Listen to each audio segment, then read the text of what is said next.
రోలింగా పాత్రిక మిత్రులకి మీడియా సోదరులందరికీ నమస్కారం.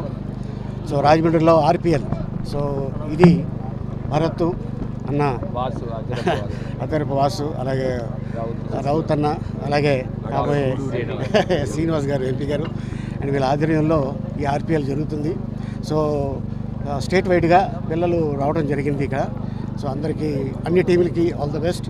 అండ్ అలాగే మీరందరూ చక్కగా ఆడి మన ఊరు పేరు, మన కుటుంబం పేరు అందరినీ ఒక అద్భుతంగా, ఎందుకంటే నా బిడ్డ ఇగో ఎదిగాడు అని ఈరోజు నేను గర్వంగా చెప్పుకుంటాను. ఎందుకంటే ఇదే గ్రౌండ్లో షూటింగ్కి రావడం జరిగింది, ఇదే గ్రౌండ్లో ఆడుకోవడం జరిగింది, ఇదే గ్రౌండ్లో గెస్ట్గా వస్తుంటే నిజంగా చాలా ఆనందంగా ఉంది.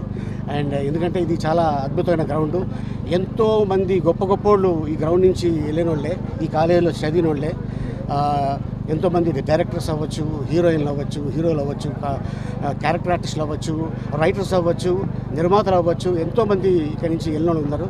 సో వాళ్ళు సక్సెస్ ఎలా సాధించారో అలాగే ఈ టీములు కూడా ఎవరైతే ఉన్నారో కెప్టెన్ అందరికీ ఆల్ ద బెస్ట్. అండ్ ఇంత అద్భుత అవకాశం కల్పించిన భారత్కి థ్యాంక్ యూ సో మచ్. ఎన్నికలు ఎక్కడి నుంచి పోటీ చేస్తారు? త్వరలో చెప్తాను. అంటే రాజమండ్రి గుంటూరు నాకు కూడా తెలియదు. ఇంకా సీఎం గారి దగ్గర నుంచి పిలిపి వస్తుంది, రాగానే చెప్తాను నేను. సార్ పొత్తులు ఉంటాయి, నేను చెప్తున్నాను కదా. ఆ ఎలక్షన్ రోజున వెళ్ళి నొక్కుతారు చూసారా, అతను అసలు సిసల ఓటర్ మీరు, నేను కాదు. Thank you. పవన్ కళ్యాణ్ గారు జిల్లా వస్తున్నారని చెప్తా ఉన్నారు. మరి గతంలో ఒకసారి రాజమండ్రి వచ్చారు, వచ్చిన తర్వాత ఏదో ఒక ఆఫీస్ ఓపెన్ చేశారు. మళ్ళీ ఇవాళ వచ్చి దానికి బూజులు దులిపి మళ్ళీ ఇవాళ అక్కడ మీటింగ్ జరుగుతుంది. అక్కడ తర్వాత మళ్ళీ ఎప్పుడు చేసింది నాకు సందర్భాలు తెలీదు. కాకపోతే నేను ఒకటే నా సైడ్ నుంచి, అంటే నేను ఆయన గురించి అంత మాట్లాడేంత వ్యక్తిని కాకపోయినప్పటికీ కూడా నేనైతే ఒకటైతే నేను చెప్తాను. ఇప్పుడు ఇవాళ బీజేపీ అనే పార్టీ ఆంధ్రప్రదేశ్లో 1% ఓట్ షేర్ కూడా లేదు.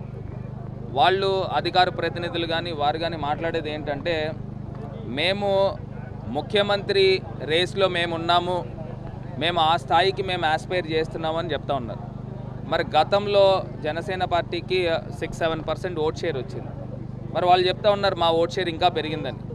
మరి ఒకటే పవన్ కళ్యాణ్ గారు, మిమ్మల్ని నమ్ముకున్న జనసేన కార్యకర్తలు కానీ, లేకపోతే మీ ఫ్యాన్ బేస్ కానీ, లేకపోతే మీకున్న అభిమానులు కానీ మిమ్మల్ని ముఖ్యమంత్రి స్థాయికి వెళ్ళాలని కోరుకుంటూ ఉన్నారు. మీరేమో నేను ముఖ్యమంత్రి అభ్యర్థిని నేను కాదు, నేను చంద్రబాబు నాయుడు గారిని ముఖ్యమంత్రి అభ్యర్థి కింద పెడతా ఉన్నాను, లేకపోతే వాళ్ళ అబ్బాయిని, ఇంకా ఎక్కువ మాట్లాడితే వాళ్ళ అబ్బాయిని పెడతాము అని చెప్తా ఉన్నారు. ఎప్పుడైనా పొలిటికల్ దాంట్లో ఒక ఫైర్ ఉండాలి. ఎవరికైనా ప్రజలకు సేవ చేయాలని అంటే మనం అత్యున్నతమైన స్థానంలో ఉంటే మనం మ్యాక్సిమం చేయడానికి అవకాశం ఉంటుంది. అంతేగాని పక్కన వాళ్ళకి మనం పల్లకీలు మోయడానికి మన కార్యకర్తలు, మన జనసేన నాయకులు, మీ నాయకుల్ని మీరు ఉపయోగించుకోవడం అనేది అది ఎంతవరకు అనేది మీరే ఆలోచించుకోవాల్సిందిగా కోరుతాం.